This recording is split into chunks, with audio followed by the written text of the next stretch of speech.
I've got 3 minutes to tell you real fast what we've been up to at Solar Cities since I saw you last. And rather than dwell on what we did in the past, what with solar hot water, home-built biogas, I want to explain how it's all come together, how it's all connected at last. You see, this is the year that Nat Geo did food, and what we all need to know, without sounding crude, is that what we throw and we flush in our garbage and loo, in our trash bins, yes, you, and in our latrines is what creates what we eat, if you know what I mean. So this year we took out the slurry from our biodigesters and started growing new food without soil, asking the question, why do we need to use soil at all? What if agriculture has been our curse since the fall, and a new Garden of Eden can now be created, a new urban Eden that can provide till we're sated. It's been a long time in coming, and it's sad that we've waited, but there's still time to do this till climate change has abated. So see, what I'm holding here, standing before you, this vertical aeroponics garden that makes food waste into more food.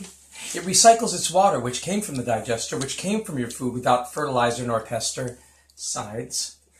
The digester made the fuel used for cooking this food, completing the cycle at home in the hood. We've been doing this everywhere we can in the world. From Palestine to Africa to Alaska we've built. But this year we decided to try something new. So we built in the basement of a New York family home, with a mom and a dad and their kids as our crew. And for 12 months they've been cooking 100% of their meals on clean homemade fuel, saying, I can't believe this is real. But they've proved a new model. Through the coldest of frosts, with reliable food, fuel, and fertilizer, with no nutrients lost. They grow food in the house to feed their young kids, and knowing it's possible, don't you wish we all did?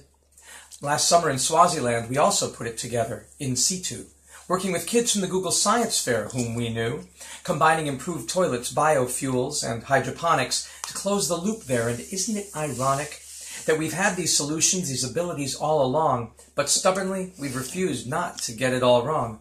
So this year's been a busy one from a geographical point of view, installing from Iraq to Brazil to Mexico to Florida before coming to you.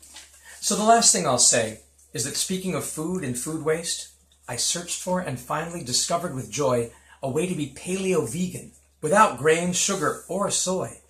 Living last Christmas in Merida, down Mexico way, ethicologically, on forest products all day, gathering urban Maya bread nuts from the streets of the city, getting all my protein from urban agroforestry.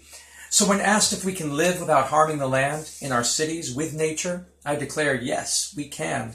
By closing the loop, using food waste to make our fuel and our food, and with tree crops to feed us, the path is quite clear. So I've come home to tell you, the future is here.